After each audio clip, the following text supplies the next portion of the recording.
வணக்கம். தமிழகத்தில் பெண்களுக்கு எதிராக நடக்கும் குற்றங்கள் மேலும் மேலும் அதிகரித்து வருகிறது. மரக்காணம் அருகே 11 வயது சிறுமி வன்கொடுமை செய்யப்பட்டுள்ளார். விளாத்திகுளம் மாணவி கொலை வழக்கின் குற்றவாளிக்கு இரட்டை தூக்கு தண்டனை விதித்துள்ளது போக்சோ நீதிமன்றம். மதுரை கீழமாத்தூர் பகுதியைச் சேர்ந்த தவேக நிர்வாகி கண்ணன் என்ற சல்லிப்பையல் நள்ளிரவில் மாணவிக்கு தொல்லை கொடுத்ததால் போக்சோ சட்டத்தில் கைது செய்யப்பட்டுள்ளான். தாம்பரம் அடுத்த மணிமங்கலத்தில் கல்லூரி மாணவி குளிப்பதை எட்டி பார்த்த தவேக நிர்வாகி தற்குறி தியாகு கைது செய்யப்பட்டுள்ளான்.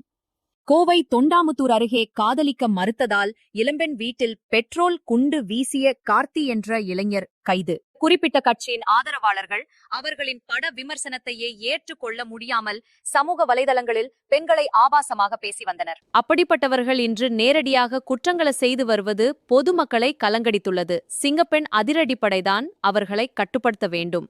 நன்றி, மீண்டும் சந்திப்போம்.